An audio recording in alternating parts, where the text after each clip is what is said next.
ప్రొఫెషన్లోనే కాదు, ప్రొఫెషన్లో ఉండడం కాదు, జర్నలిస్ట్ అంటే సమాజ సేవకు కూడా ఉండాలి. అంటే మనకున్న ఈ 20 సంవత్సరాల్లో తెలంగాణ కాజ్ కోసమే కట్టుబడి ఉండడం అనేది మాకు అటు ఇటుగా ఉన్నప్పుడు నేర్పిన అల్లనారాయణ గారు. అట్లాగే అన్న పెద్దన్న మొదటి నుంచి కూడా ఎప్పటికప్పుడు తను కోపంగానే అలర్ట్ చేస్తుంటాడు. గండ చక్రపాణి గారు, అట్లాగే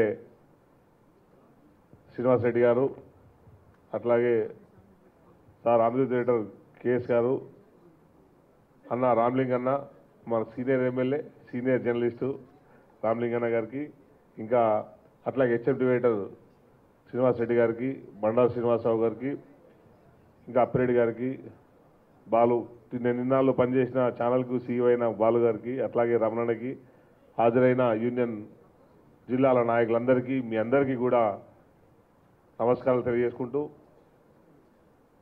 మీ అందరూ నన్ను ఇన్నాళ్ళు కూడా మనం ఎప్పుడు యూనియన్ వేదికల మీద మాత్రమే కలుసుకుంటున్నాం. కానీ మీరందరూ అభినందన అంటే నాకేదో వీడుకోలు చెప్తున్నట్టుగా నాకు అనిపిస్తుంది.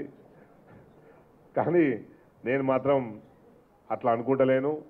తప్పకుండా ఎల్లగొడుతున్నాడు రావణ.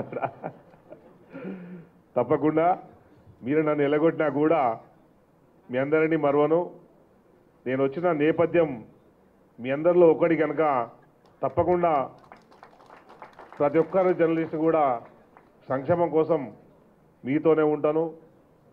మా నియోజకవర్గ ప్రజల సంక్షేమంతో పాటు జర్నలిస్టుల సంక్షేమాన్ని కూడా నారాయణ సార్తో కలిసి నారాయణ సార్కు చేదోడు వాదోడుగా వండుకుంటూ ప్రభుత్వం ఏదైతే అమలు చేస్తుందో అందరూ చెప్పినట్టుగా దేశంలో ఏ ప్రభుత్వం కూడా జర్నలిస్టులకు ఇట్లాంటి సంక్షేమ పథకాలని ప్రవేశపెట్టి అమలు చేయట్లేదు. ఒకే ఒక్క ప్రభుత్వం మన తెలంగాణ రాష్ట్ర సమితి ప్రభుత్వం కేసీఆర్ గారి నాయకత్వంలో అనేకమైన సంక్షేమ పథకాలని అమలు చేస్తుంది. కనుక వీటన్నింటినీ ప్రతి జర్నలిస్టు ఉపయోగించే విధంగా చేయాల్సిన బాధ్యత మనందరి మీద ఉంటుంది. మరీ ముఖ్యంగా మీ అందరి బాధ్యతను నా మీద పెట్టారు కనుక వాటిలో నెరవేర్చే బాధ్యతను ఇంకా ఏమైనా లోపాలు ఉంటే వాటన్నిటిని కూడా మీకు చేరువయ్యే విధంగా తీసుకురావడానికి నా శాయశక్తుల ఇన్నాళ్ళు నేను యూనియన్ సెక్రటరీగా చేసినాను. ఇప్పుడు ప్రభుత్వంలో ప్రతినిధిగా ఒక ఎమ్మెల్యేగా చేస్తానని చెప్పి మీ అందరికీ నేను తెలియజేసుకుంటూ, ఎందుకంటే మనకు కేటీఆర్ గారు రామన్న గారు అండగా ఉన్నారు. ఎందుకంటే మొట్టమొదటిసారిగా మంత్రి అయిన తర్వాత అంటే రామన్న అనేది అలవాటు కనుక నేను సార్ అని చెప్పి అన్నాను. ప్రెస్ క్లబ్లో ఒక మిత్రుడు ప్రసాద్ అనే మిత్రుడు చనిపోతే అతనికి డబ్బులు ఇచ్చేదానికి అప్పుడు వస్తే సార్ అన్నాను. అంటే ఏమన్నావు అన్నాడు. అంటే సార్ కాదు ఇంతకుముందు ఏమంటాడు అన్నాడు. అంటే అన్న అంటుంటే అన్ననే అని బిల్లు అని చెప్పి అన్నాడు. అంటే గతాన్ని తనతో ఉన్న వారిని గుర్తుపెట్టుకొని అదే ఒరబడితోని నేను గతంలో దేని నుంచి అయితే వచ్చినానో ఆ సంబంధాలని యథాతథంగా ఉంచుకోవాలని కోరుకున్న వ్యక్తి రామన్న గారు మనతో ఉంటారు కనుక తప్పకుండా ఈ సమస్యలన్నీ పరిష్కారం అవుతాయని చెప్పి మీ అందరికీ నేను తెలియజేసుకుంటూ, తప్పకుండా ఎవరైతే మిత్రులు సార్ కొంచెం ఆందోళనలో ఉన్నారు అల్లనారాయణ సార్ ఏం కాదు దుష్ప్రచారం చేసే వాళ్ళు చేస్తూనే ఉంటారు. మనం తెలంగాణ వస్తుందని మనం కొట్లాడినప్పుడు మీరు తెలంగాణ రాదు దారి అని చెప్పి ఒక సంఘం తీర్మానం చేసి ఎగ్జిక్యూటివ్ కమిటీలో తీర్మానం చేసి దారి తప్పిన తమ్ముళ్లతో కూర్చొని మాట్లాడాలని ఒక తీర్మానం చేసుకున్నారు. అయినా కూడా అట్లాంటి వాళ్ళను ఎదుర్కొని మనం తెలంగాణ ఉద్యమంలో ముందు నిలబడి సంఘాన్ని నిలబెట్టుకున్నాం. అట్లాంటి పోరాట పటిమ మన సభ్యుల్లో ఉన్నది. మీరు ఆందోళన చెందాల్సిన అవసరం లేదు. ఇక ప్రభుత్వం చేస్తున్న వాటి గురించి కూడా వాళ్ళు దుష్ప్రచారం చేస్తున్నారు. అంటే వాళ్ళు పెట్టుకున్న సంఘం జర్నలిస్టుల కోసం కాదన్న విషయాన్ని బహుశా మీకు తెలుసు. ఎగ్జిస్టెన్స్ కోసం వాళ్ళ ఏదైతే వాళ్ళు ఇప్పటి వరకు ఉన్నారో గుర్తింపు కోసం నడుస్తున్న సంఘాలు కనుక అట్లాంటి వ్యక్తులు చేసే ప్రచారాన్ని మనం ఎవ్వరం కూడా ఆందోళన చెందాల్సిన అవసరం లేదని చెప్పి మీ అందరికి తెలియజేసుకుంటూ, నా రిక్వెస్ట్ కూడా మీ అందరికీ ఏంటంటే మనం మాట్లాడకపోతే ఎదుటోడు మాట్లాడింది మాత్రమే నిజం అనుకుంటారు. మనం ఒక ఎగ్జిస్టెన్స్ సంఘంగా ఉన్నప్పుడు ప్రభుత్వం మనకంటే ఎక్కువ చొరవతో కేసీఆర్ గారు ఈ పథకాలని ఎట్లా అమలు చేయాలని ఆలోచిస్తున్నారు. హెల్త్ కార్డు రాలేదు అంటారు, అక్రిడేషన్ రాలేదు అంటారు. సార్ అన్నాడు బహిరంగ చర్చకు సిద్ధమన్నారు. కానీ మనలో ఉన్న మనం ఏదైతే దుష్ప్రచారం జరుగుతుందో ఆ దుష్ప్రచారాన్ని మనం ఖండించడంలో మన సభ్యులు కొంత వెనుకు తగ్గుతున్నారు అనేది నా వ్యక్తిగత అభిప్రాయం. దయచేసి మీరందరూ కూడా ఒక అబద్ధాన్ని 10 సార్లు చెప్తే అదే నిజం అనుకుంటారు. కానీ ప్రభుత్వం చేస్తున్న దాన్ని మంచిని మంచి అని అనాల్సిన బాధ్యత మనకు ఉంటుంది. అంతే తప్పించి నేను జర్నలిస్ట్ను, నేను ఎప్పుడు నెగిటివ్గా మాట్లాడతాను అనే ఒక ఫీలింగ్ కనుక మనకు ఉంటే మనం అట్లాంటప్పుడు జర్నలిస్ట్ అనేటోడు ఉద్యమాలు చేయొద్దు. కానీ జర్నలిస్ట్ అనేటోడు ఉద్యమాలు చేయొచ్చు, ఒక కాజ్ కోసం ప్రజల పక్షాన్ని నిలబడొచ్చని తేల్చిన మనం తప్పకుండా ఒక మనం మంచి చేస్తున్న ప్రభుత్వం పక్షాన ఉండాల్సిన అవసరం ఉందని చెప్పి నేను మీ అందరికీ తెలియజేసుకుంటున్నాను. ఎందుకంటే నేను ఈ మాట ఇప్పుడే చెప్తలేను. తెలంగాణ ప్రభుత్వం మొట్టమొదటిసారి ఏర్పడ్డ తర్వాత చాలామంది కాంగ్రెస్ వాళ్ళు, టీడీపీ వాళ్ళు మమ్మల్ని అడిగారు, మేమందరం కూడా మీరు పిలిస్తే వచ్చినాం కదా, మీ మీటింగ్లకు వచ్చినాం కదా, మీరు ఏకపక్షం ఎందుకు తీసుకుంటున్నారు, మీరు టీఆర్ఎస్కి ఎందుకు సపోర్ట్ చేస్తున్నారు అన్నాం. అప్పుడు మేము చెప్పినాం, బహిరంగంగా చెప్పినాం, ఈ ప్రభుత్వం మొట్టమొదటిసారి ఏర్పడ్డ ప్రభుత్వం, కేసీఆర్ గారికి ఒక విజన్ ఉన్న ప్రభుత్వం, తెలంగాణ అస్తిత్వం మొత్తం పోయింది, పునర్నిర్మాణం వైపు ఇప్పుడు సాగుతున్నది కనుక ఈ ప్రభుత్వానికి మా యూనియన్ బేషరతుగా మద్దతు ఉంటుందని చెప్పి మహాసభలో మనం ప్రకటించినాం. ఆ విషయాన్ని కూడా మనం ఇప్పటికీ అదే విషయాన్ని అనేక కోణాల్లో ఆలోచించాల్సిన అవసరం ఉందని చెప్పి మీ అందరూ తెలియజేసుకుంటూ, ఎవరి వ్యక్తిగత రాజకీయాలు వారికి ఉండొచ్చు.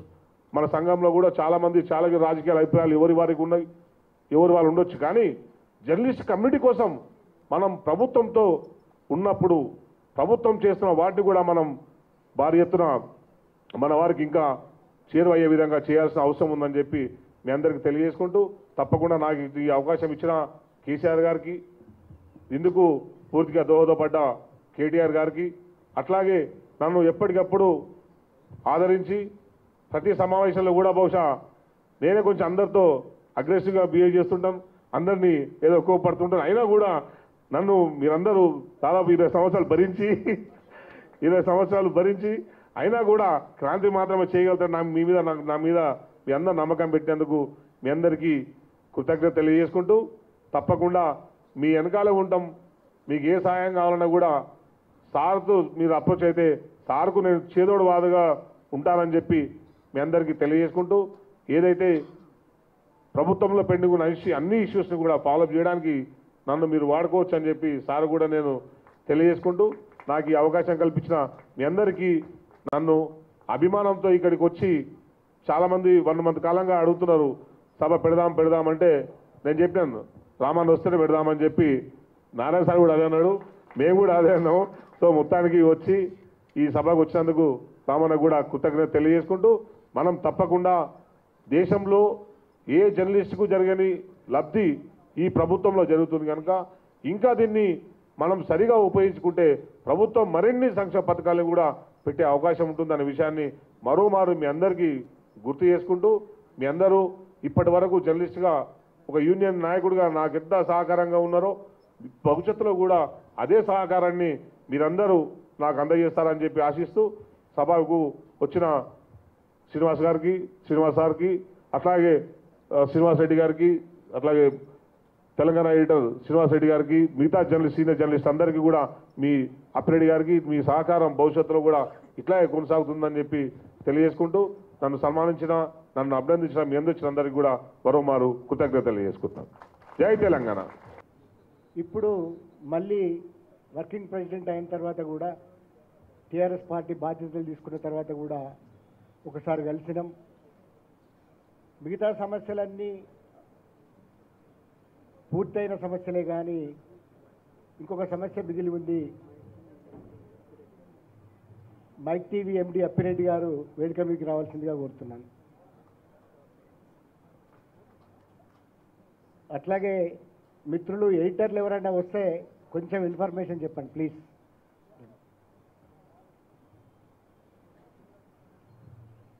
కేటీఆర్ గారు వర్కింగ్ ప్రెసిడెంట్ అయిన తర్వాత కూడా మళ్ళీ ఒకసారి మన టీయూడబ్ల్యూజే ఇప్పటిదాకా సెక్రటరీగా ఉన్న ఎమ్మెల్యే క్రాంతి కిరణ్ గారు నేను కలిసినాం.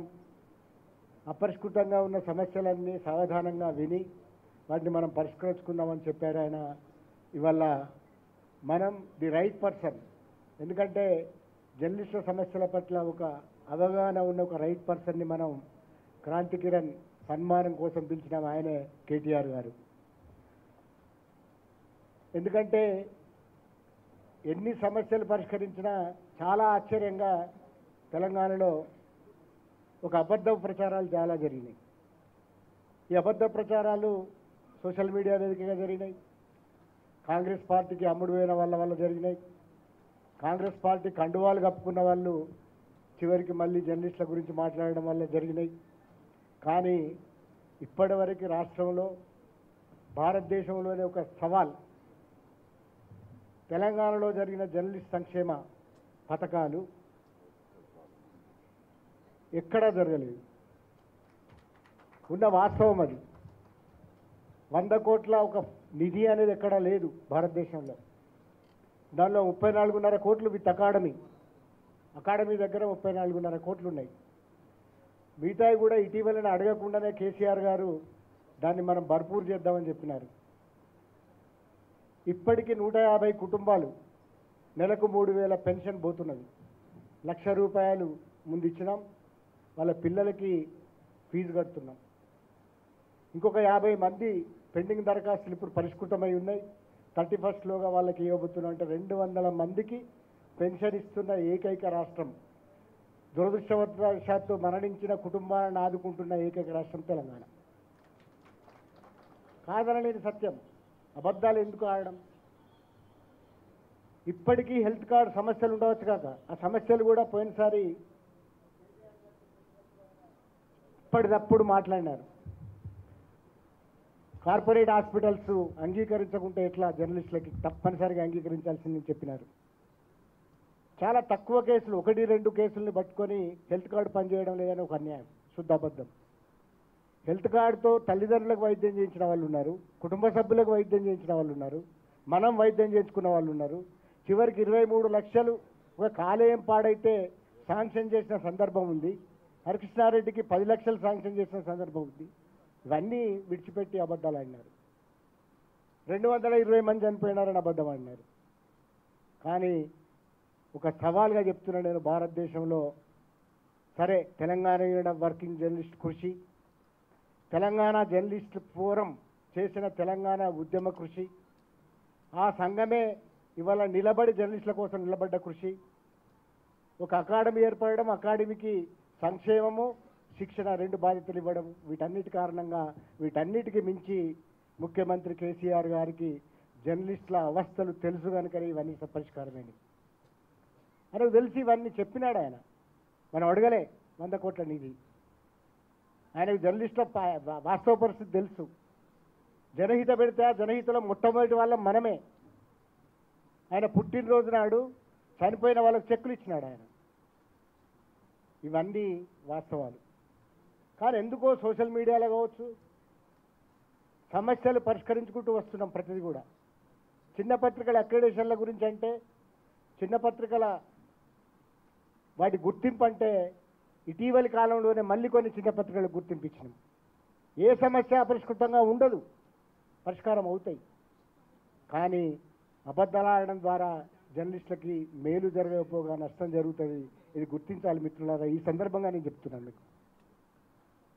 ఎందుకంటే కేటీఆర్ గారు ఈ విషయాలన్నీ విన్నారు. ఆయన ఒక 2 నిమిషాలు మాట్లాడొచ్చా అంటే మీరే మాట్లాడండి అన్నా, నేను వింటానన్నాడు. మన ఇండ్ల సమస్య కావచ్చు, ఒక డాక్యుమెంట్ లాగా అన్నీ చెప్పినాం. మన హెల్త్ కార్డు సమస్య కావచ్చు, ఇట్లా ఉన్నాయి అని చెప్పినాం. అట్లాగే మనకు రావాల్సిన నిధుల గురించి చెప్పినాం.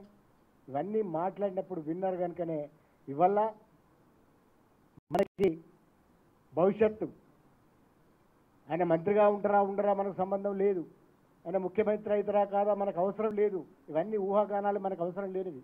అవి పార్టీ సమస్య, ముఖ్యమంత్రి గారి సమస్య, కేటీఆర్ గారి సమస్య. కానీ మనకు సంబంధించి ఆయన మనతో ఉన్నాడనేదే చాలా ముఖ్యమైనది. ఆయన మనతో ఉన్నాడు.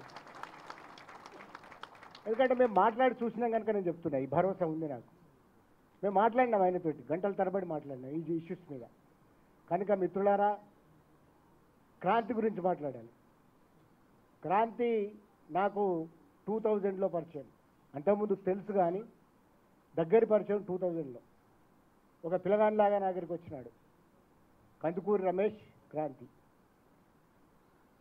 అప్పుడు 2001లో గుప్పెడు మందిమి, నేను, క్రాంతి, చిన్నరమణ, ఇక్కడున్న చిన్నరమణ, తర్వాత పిట్టల శ్రీశైలం, కందుకూరి రమేష్ బాబు, కాసుల శశికాంత్, కాసుల ప్రతాప్ రెడ్డి, ఒక 6-7 కలిసి మే 31 అని ఒక పుస్తకం తెచ్చి అన్ని ఆంధ్ర పత్రికల్లో ఉన్నప్పటికీ కూడా పెద్ద వ్యాసాలు రాసి ఆంధ్ర పెత్తనం ఎక్కడ, థాట్ పోలీసింగ్ ఎక్కడ, జర్నలిస్టులం ఏం చేయాలి, జర్నలిస్టులం ఈ బంధనాల నుంచి బయటపడాలని చెప్పి మొట్టమొదలు అరిచి కేక పెట్టింది తెలంగాణ జర్నలిస్ట్ ఫోరం. దానిలో founder member mister Kranti.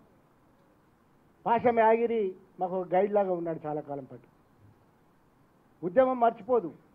Kranti అప్పటి నుంచి, సరే మధ్యలో ఏదో రాజకీయాలకు పోయినాడు మళ్ళీ వచ్చినాడు, కానీ అప్పటి నుంచి టీజేఎఫ్లో కానీ టీజేఎఫ్ చేసినన్ని వైవిధ్యపూరితమైన పోరాటాలు, వైవిధ్యపూరితమైన నిర్ణయాలు, కొన్ని సందర్భాల్లో పొలిటీషియన్స్ ప్రభావం చేసిన నిర్ణయాలు, వీళ్ళందరూ వచ్చినారు ఢిల్లీ. ఇప్పటివరకు చరిత్రలో ఒక అస్తిత్వ ఉద్యమం తరఫున 2000 మంది ఢిల్లీకి పోయిన చరిత్ర లేనే లేదు, మనమే పోయినాం. వీళ్ళందరూ అతిథులు. అప్పుడు పోరాటం చేసినాం. అసెంబ్లీలో ఫ్లోర్ మేనేజ్మెంట్ గురించి లక్డిగాపూర్లో ఉన్న హోటల్లో చర్చలు చేసి ఒక నిర్ణయం చేసిన వాళ్ళం కూడా మనమే. టీజేఎఫ్ ఒక తెలంగాణ అసెంబ్లీ పెట్టింది మనమే. ఒక ఉద్యమ ఊరేగింపు చేసింది మనమే. నిషేధాలు అమలవుతున్న కాలంలో హైదరాబాదులో ఒక 5 కిలోమీటర్ల పొడవున మనుషులు కదిలించింది మనమే. ట్యాంక్ బండును బద్దలు కొట్టింది మనమే. ఇట్లాంటివన్నీ ఉన్నాయి. చరిత్ర మనది, చరిత్ర మన వెంట ఉన్నది. ఆ చరిత్రలో భాగమైన వాడు క్రాంతి. మర్చిపోవద్దు మనం.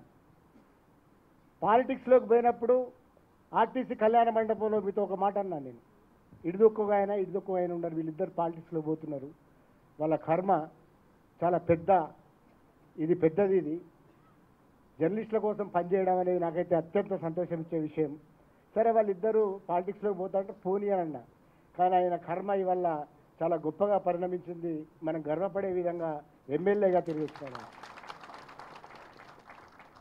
సరే వేరే విషయాలు మనం మాట్లాడుకోవడం అనవసరం, కానీ రాజకీయాల్లోకి పోయిన వాళ్ళు పోవచ్చు, నో ప్రాబ్లం, సమస్య లేదు. కానీ జరిగిన విషయాల మీద అబద్ధాలు ఆడకూడదు. తెలంగాణ వచ్చిన తర్వాత మనకు గౌరవం ఎక్కడ తగ్గలేదు. పోరాటంలో ఉన్నాం కనుకనే, దాన్ని గుర్తించినారు కనుకనే, కేసీఆర్ గారు దానికి నాయకత్వం వహించినారు కనుకనే పోరాటం మొత్తాలకి. ఆయన మన మంచి చెడ్డలు బాగోగులన్నీ చూసిన వాళ్ళు కూడా కేసీఆర్ అది గుర్తుపెట్టుకోవాల్సినది. అవుతాయి పనులు, వెంటనే కావు, కానీ మీరు అనుకునే పనులన్నీ అవుతాయనే ఒక భరోసా నాకుంది. మనకు కేటీఆర్ గారు ఉన్నారు, కేసీఆర్ గారు ఉన్నారు, గుర్తుపెట్టుకోండి.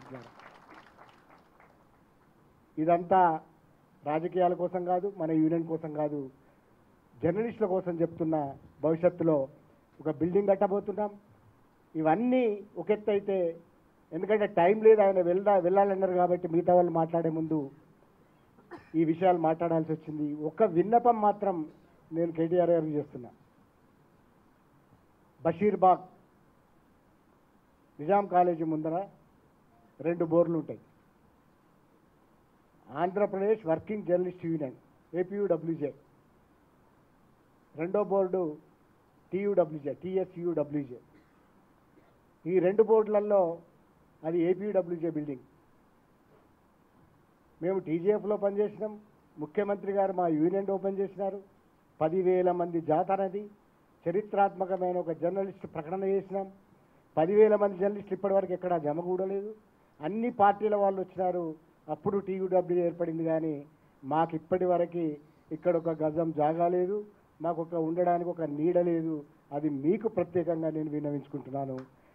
ఏపీడబ్ల్యూజేకున్న కాడ టీయూడబ్ల్యూజే అనే నిఖార్సైన తెలంగాణ సంఘానికి కొంత జాగా, కొంత నీడ కల్పించే బాధ్యత మీ మీద ఉందని ఈ సందర్భంగా మీకు విజ్ఞప్తి చేస్తున్నాను.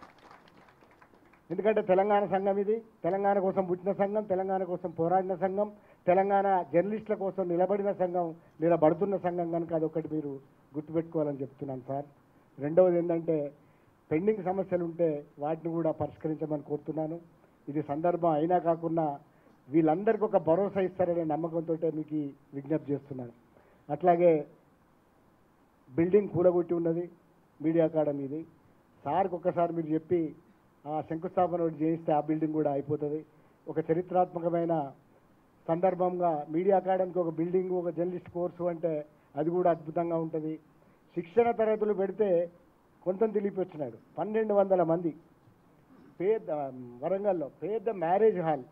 దీనిలో తరగతి ఏంది ఇది అంటే తరగతి కాదు, బహిరంగ సభ. కానీ పిన్ డ్రాప్ సైలెన్స్ 6000 మందికి ఇప్పటివరకు శిక్షణ అయింది. కనుక ఆ మీడియా అకాడమీ కూడా ఒక్కసారి మీరు గుర్తుపెట్టుకోవాలని కోరుకుంటూ, ఈ చిన్న చిన్న కోరికలు కాదు, పెద్ద పెద్ద కోరికలే.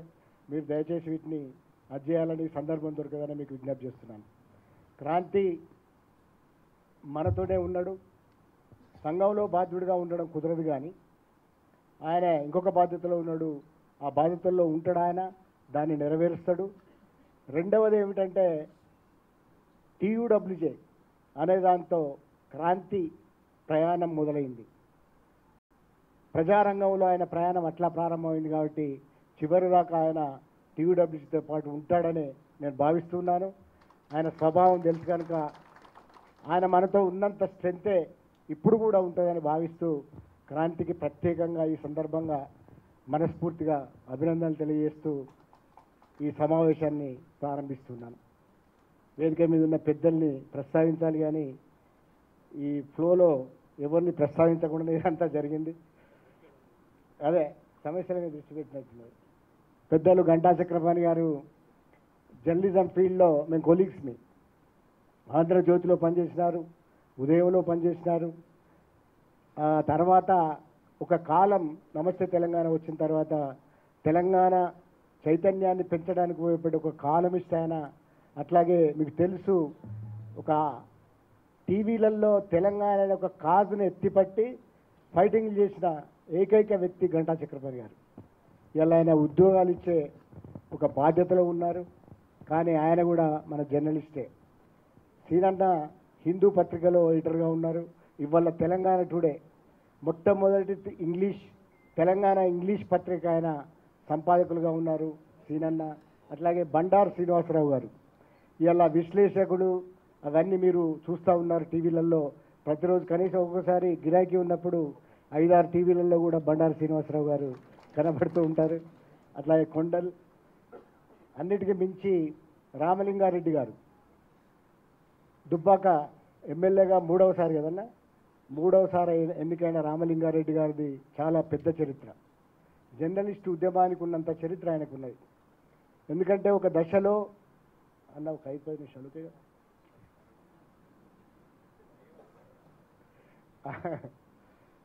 ఆయన మెదక్లో మమ్మల్ని మాకు ప్రాణభయం ఉంది, మమ్మల్ని రక్షించండి అని ఒక ఉద్యమం జరిగింది. జర్నలిస్టులు చేసినారు అది. వికే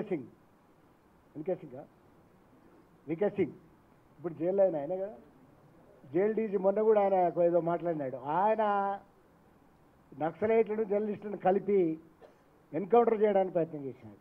చివరికి ఇవన్నీ వీలుగాక రామలింగారెడ్డి మీద ఫస్ట్ జర్నలిస్ట్ ఇన్ ఆంధ్రప్రదేశ్, ఉమ్మడి ఆంధ్రప్రదేశ్లో ఒక టాడా కేసు పెట్టిన ఫస్ట్ జర్నలిస్ట్ రామలింగారెడ్డి గారు. కానీ భారతదేశంలోనే, ఎస్ ఇండియాలో. కానీ కేసీఆర్ గారు అట్లాంటి టాడా పెట్టిన ఆయనను దగ్గర తీసుకొని ఎన్నికల్లో నిలబెట్టిన వాళ్ళు కేసీఆర్ గారు. అది ఆశ్చర్యం. రామలింగారెడ్డి గారు టికెట్ వస్తుందని కానీ, దుబ్బాకలో ఆయన గెలుస్తాడని కానీ మనకు తెలియకుండానే దాన్ని ఊహించి ఆదరించి దగ్గర చేసుకొని ఆయన ఎమ్మెల్యే చేసిన వాళ్ళు కేసీఆర్. అది గుర్తుపెట్టుకోండి మీరు. ఫస్ట్ ఎమ్మెల్యే అట్లే అయింది ఆయన. తర్వాత సరిగా 2 సార్లు మళ్ళీ గెలిచినారు. ఆయన జర్నలిస్టు ఉద్యమంలోతో పాటు వచ్చిన వాళ్ళు. ప్రధానంగా ఉదయం, వార్త ఈ పత్రికలలో పనిచేసినారు ఆయన. షార్ప్ రైటింగ్స్కి ప్రసిద్ధి. ఇప్పటికి కూడా కాలమ్స్ రాస్తుంటాడు కోపం వచ్చినప్పుడు, అప్పుడప్పుడే, అందుకోసం కోపం వచ్చినప్పుడు అంటుంది. అట్లాగే రమణ టెమ్జూని ఆర్గనైజ్ చేసి, అట్లాగే మన టీయూడబ్ల్యూజీ ఒక బలమైన నాయకుడు, మన 2వ శ్రేణి కాదు, 2వ నాయకుడు మనకి రమణ. ఆయన కూడా మీకు తెలుసు, రమణ కంట్రిబ్యూషన్ టు టీజేఎఫ్ కానీ టీయూడబ్ల్యూజే కానీ. అట్లాగే ఇస్మాయిల్ ఇలా టెమ్జూ అధ్యక్షుడిగా ఉన్నారు. మైక్ టీవీ పెట్టి ఆనతి కాలంలోనే తెలంగాణ మైక్గా తయారైన ఎండి గారు. అట్లాగే చిన్న పత్రికలను సమస్యలన్నీ పట్టించుకుంటున్న యూసుఫ్ బాబు గారు. జిల్లాల నుంచి వచ్చిన అందరూ పేరు పేరున అధ్యక్ష కార్యదర్శులు అందరికీ ఒకసారి అభినందనలు. కేటీఆర్ గారి గురించి ఇంతకుముందే చెప్పినాను కనుక డిగ్రీలో ఉన్నప్పటి నుంచి బిహెచ్ఎల్లో చదువుకుంటున్నప్పటి నుంచి కూడా నాకు బాగా తెలుసు. అప్పుడు యూనివర్సిటీలో ఉన్నాను. యూనివర్సిటీలో నా దగ్గరికి 1-2 సార్లు వచ్చున్నాడు కూడా. ఇద్దరం ఒకే ఆలోచనతో పనిచేసినటువంటి వాళ్ళం. ఇందాక అల్లనారాయణ గారు జర్నలిస్ట్ యూనియన్లో పనిచేసినందువల్ల అంటే చాలామంది అనుకుంటున్నారు జర్నలిస్ట్ నాయకుడికి ఎమ్మెల్యే వచ్చిందని. నిజంగానే క్రాంతి స్వతహానే అటువంటి నేపథ్యం ఉన్నటువంటి వ్యక్తి. క్రాంతి తండ్రి ఒక గొప్ప సంఘ సంస్కర్త. నేను అంబేద్కర్ ఓపెన్ యూనివర్సిటీలో ఒక రీసెర్చ్ చేస్తున్నప్పుడు ఫీల్డ్లో ఒక వ్యక్తి ఇంకొక వ్యక్తి గురించి చెప్పినారు, భూమయ్య సార్ గురించి చెప్పినారు. ఆయన ఎవరో చూడాలని అనుకునే ఆయన గురించి మేము రాసినాం కూడా ఒక చాప్టర్లో. అటువంటిది తర్వాత భూమయ్య సార్ ఎవరో కాదు, క్రాంతి వాళ్ళ ఫాదర్ అని తెలిసింది నాకు. అంటే ఒక 4 దశాబ్దాలుగా అత్యంత వెనుకబడిన జిల్లా మెదక్ భావాలని మొలకెత్తించడమే కాకుండా కొన్ని వందల మందిని తన శిష్యులుగా తయారు చేసుకొని ఉన్నతమైన స్థితికి తీసుకొచ్చినటువంటి వ్యక్తి క్రాంతి గారి తండ్రి గారు. అటువంటి క్రాంతి సహజంగానే డిగ్రీలో ఉన్నప్పటి నుంచే మానవ హక్కుల పట్ల, వివక్షకు వ్యతిరేకంగా, సమాజంలో అసమానతల పట్ల, వీటన్నిటి పట్ల ఒక అవగాహనతో పనిచేసినటువంటి వ్యక్తి. ఎందుకు ఇవన్నీ చెప్తున్నానంటే జర్నలిస్టులు అందరూ నాయకులు కాదు, జర్నలిస్టులందరికీ ఒకే తరహా అవగాహన ఉండాలని అనుకోవడానికి ఆస్కారం లేదు. క్రాంతి కానీ, అల్లనారాయణ కానీ, ఈ వేదిక మీద ఉన్నటువంటి కొండలు కానీ, లేదా మిగతా మిత్రులందరూ కానీ, రమణ కానీ, వాళ్ళకున్నటువంటి నేపథ్యాల వల్ల, వాళ్ళకున్నటువంటి అవగాహన వల్ల జర్నలిస్టు ఉద్యమాన్ని ఒక కొత్త మలుపు తిప్పినారు. ఆ కొత్త మలుపు ఏమిటి అంటే, నేను కూడా జర్నలిస్టుగా 80ల నుంచి ఉన్నాను. నేను కూడా చాలా చూసినాను. కేవలం మా కాలంలో బచావత్ ఉండేది, ఇప్పుడు ఏది లేదు. మన జీతాలు లేదా మనకున్నటువంటి చిన్న చిన్న అలవెన్స్లు, ఇప్పుడున్న వస్తువులు కూడా అప్పుడు లేవు. వీటి కోసమే పనిచేసేటువంటి జర్నలిస్టులు, ముఖ్యంగా పత్రికా యాజమాన్యాల కనుసన్నల్లో పనిచేయాల్సినటువంటి జర్నలిస్టులు, వాటన్నిటినీ ధిక్కరించి, ఆ పత్రికా యాజమాన్యాల స్వభావాన్ని ధిక్కరించి తెలంగాణ అస్తిత్వం కోసం ఇందాక అల్లనారాయణ గారు చెప్పినట్టు ఒక 5-6 జర్నలిస్టులు ఐక్యమై కొన్ని వేల మందిని కదిలించడం అనేది డెఫినెట్గా ఇది ఒక చారిత్రాత్మకమైన, సాహసోపేతమైనటువంటి చర్య. అది ఎంతో స్ఫూర్తినిచ్చింది. నేను ఎక్కువసేపు దీన్ని చెప్పను కానీ అనేక మందికి స్ఫూర్తినిచ్చింది. అది తెలంగాణ గురించి మాట్లాడడమే నేరంగా, తెలంగాణ అనే పదం, ఇది నేను అబద్ధం చెప్పట్లేదు, కొన్ని పత్రికల్లో తెలంగాణ అనే పదం రాయడమే ఒక నేరంగా ఉన్నటువంటి స్థితిలో అదే పత్రికలో పనిచేస్తూ, అదే ఛానళ్ళలో పనిచేస్తూ, ఈవెన్ మేము కూడా ఫేస్ చేసినాం. శ్రీనివాసరావు గారికి, బండారు శ్రీనివాసరావు గారికి తెలుసు, తెలంగాణ గురించి టీవీ ఛానల్లో చర్చకు పిలిచి కూడా మాట్లాడనియనటువంటి పరిస్థితులు ఉన్నటువంటి స్థితిలో అదే ఛానళ్ళల్లో నిలబడి కొట్లాడినటువంటి వ్యక్తి క్రాంతి. కేవలం ఆ ఛానల్ వరకు, ఆ పేపర్ల వరకు కాకుండా మొత్తం ఒక ఉద్యమాన్ని మలిచినటువంటి వ్యక్తి. ఈ తెలంగాణ జర్నలిస్ట్ ఫోరం ఆవిర్భావంలో ఉన్నటువంటి అందరూ కూడా అనేక రకాలైనటువంటి పోరాట వారసత్వాల నుంచి వచ్చినటువంటి వాళ్ళే. ఆ స్ఫూర్తి వాళ్ళని అట్లా నడిపించింది. ఇవాళ క్రాంతి ఆ దశ నుంచి ఒక పెద్ద ప్రజాస్వామ్య వ్యవస్థలోకి ప్రవేశిస్తున్నాడు. డెఫినెట్గా నాకైతే పూర్తి విశ్వాసం ఉంది. ఎందుకంటే రామలింగారెడ్డి గారు ఎట్లాగైతే తన నిజాయితీ నిబద్ధతని గత 10 సంవత్సరాలుగా 12 సంవత్సరాలుగా నిలబెట్టుకుంటూ 3 సార్లు విజయవంతంగా ఎన్నికల రంగంలో ఉన్నాడో, క్రాంతి కూడా అదే తరహాలో, అదే పద్ధతిలో ఖచ్చితంగా ఉంటాడు. అంతే నిజాయితీగా, అంతే నిబద్ధతతో పనిచేస్తాడనేటువంటి విశ్వాసం నాకుంది. నేను మా సినన్న చెప్పినట్టుగా క్రాంతి సేవలు కేవలం జర్నలిస్టుల సంఘానికో జర్నలిస్టులకు పరిమితం కాకూడదని కోరుకుంటున్నాను నేను. ఎందుకంటే ఇప్పుడున్నటువంటి స్థితిలో డెఫినెట్గా జర్నలిస్టులు చాలా ఆర్గనైజ్డ్ ఇదిలో ఉన్నారు. ప్రభుత్వం కూడా జర్నలిస్టులను తక్కువ చూస్తుందని నేను అనుకోవడం లేదు. ఎందుకంటే నిత్యం వాళ్ళతోటి సహజమైనటువంటి సంబంధాలు ఉంటాయి కాబట్టి. క్రాంతి గొంతు లేనటువంటి, మూగగా ఉన్నటువంటి, అత్యంత వెనుకబడినటువంటి నియోజకవర్గానికి ప్రాతినిధ్యం వహిస్తున్నాడు. విచిత్రం ఏమిటంటే 30-40 సంవత్సరాలుగా ఆ నియోజకవర్గం నుంచి గెలిచిన వాళ్ళందరూ చాలా ఉన్నతమైనటువంటి స్థానాల్లోకి వెళ్ళిపోయినారు. నేను ఈ మధ్యకాలంలో ఊరికే ఆ కాన్స్టిట్యున్సీ ఎట్లా ఉంటుందో చూడడానికి నాకున్నటువంటి పరిశోధన ఆసక్తి మేరకు ఆ కాన్స్టిట్యున్సీలో వెళ్ళి తిరిగి వచ్చినాను నేను. నిజంగా కూడా తెలంగాణలో ఇటువంటి గ్రామాలు ఉన్నాయా? ఇటువంటి మనుషులు ఉన్నారా? ఇంత పేదరికం, ఇంత వెనుకబాటుతనం ఇంకా ప్రజల్లో గ్రామాలలో ఉందా? ఎందుకంటే నేను ఉన్న వాటిల్లో అభివృద్ధి చెందినటువంటి కరీంనగర్ జిల్లా నుంచి వచ్చినటువంటి వాడినిగా అది అభివృద్ధి చెందిందని నేను భావిస్తా ఉన్నా. దాంతో కంపేర్ చేస్తున్నప్పుడు నాకు క్రాంతి ప్రాతినిధ్యం వహిస్తున్నటువంటి కాన్స్టిట్యున్సీ అనేది చాలా వెనుకబడినటువంటి ప్రాంతం అనిపించింది. చాలా సమస్యలను నేను క్రాంతితో షేర్ చేసుకున్నాను. భవిష్యత్తులో కూడా నాకున్నటువంటి చనువుతో షేర్ చేసుకోవాలని అనుకుంటున్నాను. ఆ నియోజకవర్గాన్ని, ఆ ప్రజల జీవితాల్ని మార్చితే ఏ రాజకీయ నాయకుడికైనా తిరుగుండదు, క్రాంతికి కూడా తిరుగుండదని అనుకుంటున్నాను. మనం చూస్తున్నాం సిద్దిపేటలో ఏం జరిగింది, సిరిసిల్లలో ఏం జరిగింది, గజ్వేల్లో ఏం జరుగుతుంది. అదే వరుసలో ఆందోళన కూడా ఉండాలని కూడా నేను కోరుకుంటున్నాను. ముఖ్యంగా ప్రజల మౌలిక అవసరాలు తీర్చడంతో పాటు అక్కడున్నటువంటి సౌకర్యాలను పెంపొందిస్తే క్రాంతికి తిరుగుండదని కూడా నేను కోరుకుంటూ, వారు ఈ ప్రస్థానాన్ని ఇంకా కొనసాగించాలని, ఇంకా ఉన్నతమైనటువంటి వేదికల్లో తన ఆలోచనల్ని పంచుకోవాలని మనస్ఫూర్తిగా కోరుకుంటూ మరోసారి వారిని అభినందిస్తూ ముగిస్తున్నాను. Thank you.